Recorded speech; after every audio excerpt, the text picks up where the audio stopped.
Welcome to CNT Collectibles MC. Hope you're doing well. We're going to wrap up our preseason preview with our 2023 outfield tier rankings. The data is from Fangraphs. It is the depth chart projection system, which combines the Zips and the Steamer, and adds playing time put together by estimates from the Fangraphs staff.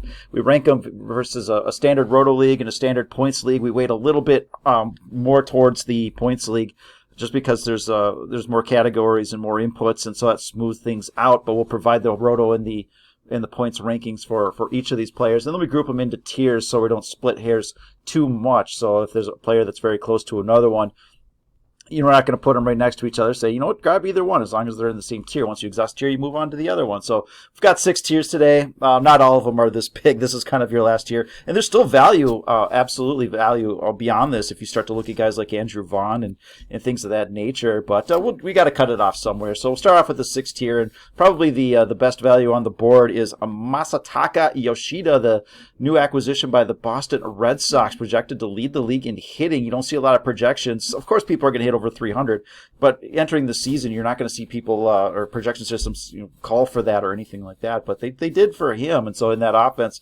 should be able to put up some decent counting stats with an excellent average, low strikeout rate, and double-digit home runs. So 138 weighted runs created would make him an elite bat right off the bat. Straight from the Department of Redundancy department.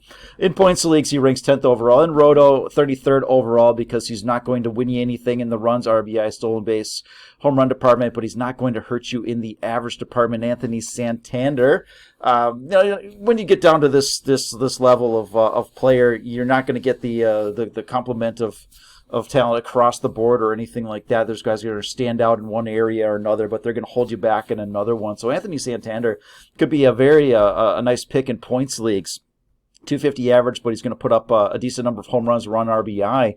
RBI's offense looks pretty interesting, but he's not going to help you in stolen bases, and that's where it gets knocked in Roto leagues. Randy Arozarena will get you some stolen bases. Hey, I didn't really think he was that speedy, but there it is. So decent average, decent home runs. So across the board, lower level outfielder, still in the top grouping of guys overall. So it does a little bit better in Roto because of those strikeouts. Cedric Mullins across the board. Not the average isn't quite there, but he will get you home runs and steals, and so he's a little bit better in Roto versus points, where he's 21st overall. And Kyle Schwarber is not a single category guy, but he is highly dependent on home runs to drive in the runs and RBI and win you those categories. But average and slow bases, he'll hold you back. But in points leagues, we don't care about all that. Just hit the long ball, young fella. So one of the best at doing that. Moving on to the 5th tier, Lubob and Michael Harris 2. So we've got Luis Robert Jr. and Michael Harris 2. So I don't know how you decided to pick between those, but a couple of similar players, and that's why they're grouped together.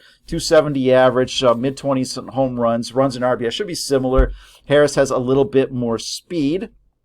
Lubob has a little bit better batting profile overall, but similar WAR. In points leagues, they're going into the mid to late teens. In Rotos, they're a little bit higher because of the stolen bases. I think Luis Robert Jr. He's capable of being one of the best players in the game. It could be ranked well higher than this. We've seen flashes from him in the past, and when he plays to his potential, he's a 300 hitter, 140, 150 weighted runs created, an elite level type player. So the projections are going to hold back a little bit until they see that consistently, which is fair. Michael Harris 2 versus lefties last year, 238 average, couple of home runs, 649 OPS, 80 weighted runs created, and a 30% strikeout rate. And so I'm very hesitant to take him at his current price and invest in his cards very, very much because of the lefty profile. Unless that improves, he could find himself in a platoon, and that is kind of the death knell for any fantasy relevant or investable player. So tier 4, Yordan Alvarez, George Springer, and Brian Reynolds. So a couple of excellent players here, a few excellent players here that really bring different things to the table. Yordan is one of the most complete hitters in baseball. He has no speed, and so Roto, they ding him pretty hard, but when you look at him in points leagues, he is a top 5 player. Last year, I said, could he be a top 10 type bat? He was sitting outside that in the projections, and he was. He was one of the top 3, and no reason not to think he can't be in that area again. So the runs and RBI in that offense, he should be able to produce pretty well. Home runs, he's got all the power in the world, and we know the average. He's just one of the better hitters in the game, and so longevity is really the only question, but he could be great for a long time. George Springer was injured last year, but when he plays, he's an elite level player here. 260 average, 30 home runs and RBI, again in that Toronto offense. Should be pretty healthy. Decent speed, 135 weighted runs created. So again, elite level bat here. Over 4 wins above replacement. Top 10 in points in Roto, and Brian Reynolds, an excellent bat that's kind of forgotten about in Pittsburgh, but they're surrounding him with a little bit of talent now, so we'll see if he can't put it together here. So very consistent overall. He gets you mid-level home runs, 270-ish average. So I'll put him behind the Alvarez and Alvarez and Springer type players, but a very consistent option at the position. All right, third tier, Acuna. Oh, this is a monster tier right here. Acuna, what could be ahead of him, right? Acuna Jr., G-Rod, and Mike Trout. My gosh, filling up the stat lines across the board. All about 270 hitters. You're going to get you 30 to 40 home runs. Trout is starting to sell out for a little bit more power and add to the strikeouts, but one of the best ever. He can do that successfully, and that's what he's showing. If that's what he wants to do, he's going to do it here. So runs and RBI, Acuna towards the top of that order. Is going to fill up that stat line here. 35 stolen bases for Acuna and J-Rod at 28 stolen bases. So they rank very, very high in the Roto leagues. Top 5 type players. In points leagues, they drop down just a little bit because of some of the swing and miss, but excellent options overall. Mike Trout, again, not going to be your first couple picks off the board.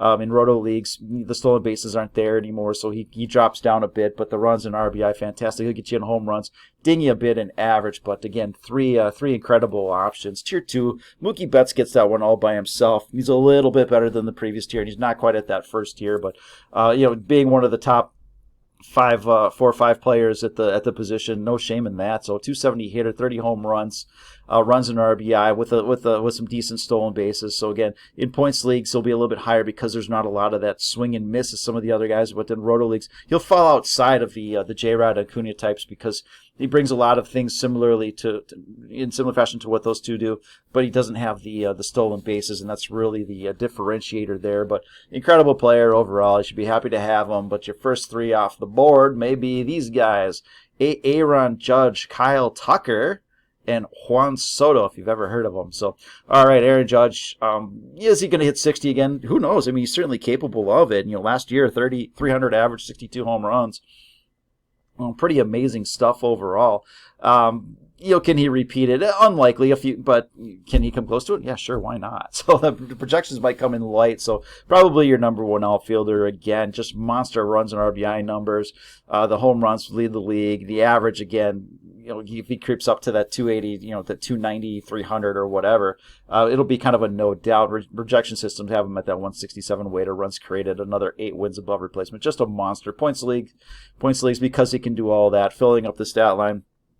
Yeah, he's going to. He'll be second overall in Roto leagues.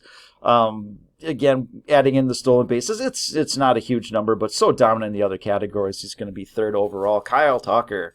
All right, this is a guy that's produced when he's been up, and Dusty's done messing with him. And so he's going to be an elite level hitter again. So that's what he's done the past few years. No reason to think he can't continue. 270-ish average, 33 home runs RBI, just filling up the line there. 24 stolen bases. So very well rounded across the board. Could be your number 1 player in Roto and points leagues. A couple ticks behind the other 2 here, but that's why they're all in the same category. Terrific play overall. Does everything really, really well. Juan Soto brings an excellent plate presence to the game here. Kind of a weird season last year. That's what he does. He plays like half a season, and he's awesome at it. And the other half of the season, it's kind of like, what's going on? But there's never really anything wrong with Juan Soto. So 276 average could be higher than that. 30 home runs. Dang you, park factors. We don't even care about the park factor in this one. We're just going to give him his 30 home runs. Runs RBI in that offense should be pretty healthy. A couple of stolen bases. He walks more than he strikes out, and that's why he'll be the number 1 player in points leagues according to the projections. And so strikeouts, that's a big knock, and he doesn't do that a whole lot here. Roto leagues dinged a little bit because he doesn't have the counting sacks as big as some of the other guys, but you combine the 2, top 3 type players. So all right, this wraps up the outfield. We'll get back to some other stuff. I don't know. I'll come up with something here, but appreciate you watching. Like, subscribe, do all that kind of good stuff, and have a great rest of the day. Bye now.